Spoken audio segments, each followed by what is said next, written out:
ಇದೇ ದಿನಾಂಕ 4ನೇ ತಾರೀಕು ಸವಾಯಿಗಂಧರ ಹಾಲ್ನಲ್ಲಿ ರಮೇಶೋತ್ಸವ ಕಾರ್ಯಕ್ರಮವನ್ನು ಗೆಳೆಯರ ಬಳಗದಿಂದ ಹಮ್ಮಿಕೊಂಡಿದ್ದು, ಈ ಒಂದು ಸಮಾಜಮುಖಿ ಕಾರ್ಯಕ್ರಮದಲ್ಲಿ DLRM ಫೌಂಡೇಶನ್, ಜೈ ಹನುಮಾನ್ ಫೌಂಡೇಶನ್ ಅನ್ನು ಉದ್ಘಾಟನೆಗೊಳ್ಳುವುದು. ಆ ಕಾರ್ಯಕ್ರಮ ನಿಮಿತ್ತವಾಗಿ ಅನೇಕ ಸಮಾಜಮುಖಿ ಕೆಲಸಗಳನ್ನು ಹಮ್ಮಿಕೊಂಡಾಗಿ ಪ್ರತ್ಯೇಕ ಕಾಲಿನ ಜೋಡಣೆ ಇರ್ಬೋದು, ನೇತ್ರ ತಪಾಸಣೆ, ಆರೋಗ್ಯ ತಪಾಸಣೆ ಹಾಗೂ ಸೈನಿಕರಿಗೆ ಸನ್ಮಾನ, ಪ್ರತಿಭಾವಂತ ವಿದ್ಯಾರ್ಥಿಗಳಿಗೆ ಸನ್ಮಾನ ಹಾಗೂ ಮತ್ತು ಕಿಟ್ ವಿತರಣೆ, ಯಾರಿಗೆ ಬಡ ಇವ್ರಿಗೆ ಕಿಟ್ ವಿತರಣೆ ಹಾಗೂ ಮತ್ತು ಇವರಿಗೆ ಕೊರಿಯರ್ ಇರೋರಿಗೆ ರೈನ್ಕೋಟ್, ಜಾಕೆಟ್ ವಿತರಣೆ ಇರ್ಬೋದು, ಅನೇಕ ಸಮಾಜಮುಖಿ ಕೆಲಸಗಳನ್ನು ಅಂದು ಹಮ್ಮಿಕೊಳ್ಳಲಾಗಿದೆ. ಆ ಒಂದು ಕಾರ್ಯಕ್ರಮದಲ್ಲಿ ತಾವು ಈ ಮೂಲಕ ಎಲ್ಲ ಬಡ ಜನರು ಬಂದು ಆ ಒಂದು ಎಲ್ಲ ಸೌಲಭ್ಯಗಳನ್ನು ಒದಗಿಸಿ ಸದುಪಯೋಗಪಡಿಸಬೇಕಂತೇಳಿ ವಿನಂತಿಸ್ಕೊಳ್ತಾ ಇದ್ದೆ.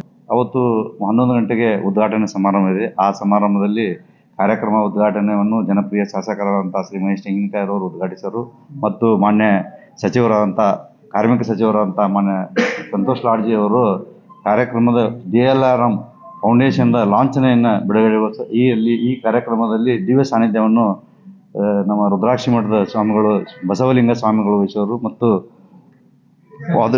ಅಸಾದುಲ್ಲಾ ಖಾನ್ ಅವರು 3 ಧರ್ಮಗುರುಗಳು ಇದರಲ್ಲಿ ಸಾನ್ನಿಧ್ಯವನ್ನು ವಹಿಸಿದ್ದಾರೆ. ರಕ್ತದಾನ, ಕೃತಕ ಕಾಲ ಜೋಡಣೆ, ಆರೋಗ್ಯ ತಪಾಸಣೆ ಇರುವುದು. ಸ್ನೇಹಿತರಾಗಿರ್ತಕ್ಕಂಥ ಡಾಕ್ಟರ್ ರಮೇಶ್ ಮಹದೇವಪ್ಪನವರ ಹುಟ್ಟುಹಬ್ಬ ಜೂನ್ 4ನೇ ತಾರೀಕಿಗೆ ಇರುತ್ತದೆ. ಅದಕ್ಕೆ ನಾವು ಅವರ ಗೆಳೆಯರ ಬಳಗದ ವತಿಯಿಂದ ಅವತ್ತಿನ ದಿವಸ ಕೆಲವೊಂದು ರಮೇಶೋತ್ಸವ ಅನ್ನೋ ಒಂದು ಕಾರ್ಯಕ್ರಮವನ್ನು ಹಮ್ಮಿಕೊಂಡಿದ್ದೇವೆ. ಅದರ ಜೊತೆಗೆ ಆ ಕಾರ್ಯಕ್ರಮ ಉದ್ಘಾಟನೆ ನಂತರ ಕೆಲವೊಂದು ಸಮಾಜಮುಖಿ ಸೇವಾ ಕಾರ್ಯಗಳು ಕೂಡ ನಡೆಯಲಿದ್ದಾವೆ.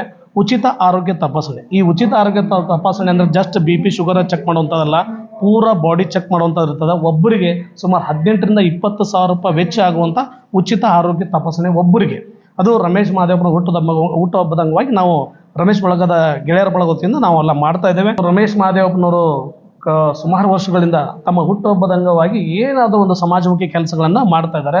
ಈ ಸರಿ ಒಂದು ದೊಡ್ಡ ಪ್ರಮಾಣದಲ್ಲಿ ಯಾಕೆ ಮಾಡ್ತಾ ಇದ್ದೀವಿ ಅಂತಂದರೆ, ಅವರು ಒಂದು ಫೌಂಡೇಶನ್ ಉದ್ಘಾಟನೆ ಮಾಡ್ತಾ ಇದ್ದಾರೆ. ಅವರು ಇದ್ರ ಸ್ವಂತ DLRM ಅಂತೇಳಿ ತಂದೆ ತಾಯಿಯವರು ಒಂದು ಸ್ಮರಣಾರ್ಥಕವಾಗಿ ಒಂದು ಫೌಂಡೇಶನ್ ಉದ್ಘಾಟನೆ ಮಾಡ್ತಾ ಇದ್ದಾರೆ. ಜೊತೆಗೆ ನಾವು ರಮೇಶ್ ಮಹದೇವಪ್ಪನವ್ರ ಗೆಳೆಯರ ಬಳಗದ ಜೊತೆ ಅವ್ರಿಗೆ ಕೈ ಜೋಡಿಸೋ ಮುಖಾಂತರ ಈ ರೀತಿ ಸಮಾಜ ಸೇವೆಗಳನ್ನು ನಮ್ಮ ಕೆಲಸ ಮಾಡ್ತಾ ಇನ್ನೂ ಮುಂದೆ ಎಲ್ಲರೂ ತಮ್ಮ ಹುಟ್ಟುಹಬ್ಬದ ದಿವಸ ಈ ರೀತಿ ಸಮಾಜ ಸೇವೆ ಕೆಲಸ ಕಾರ್ಯಗಳನ್ನು ಇಟ್ಕೋಬೇಕಂತ ಒಂದು ಪ್ರೇರಣೆ, ಒಂದು ಸಂದೇಶ ಕೊಡೋ ಮುಖಾಂತರ ಈ ಒಂದು ಸಮಾಜಮುಖಿ ಸೇವೆಯನ್ನು ನಾವು ಇಟ್ಕೊಂಡಿದ್ದೇವೆ.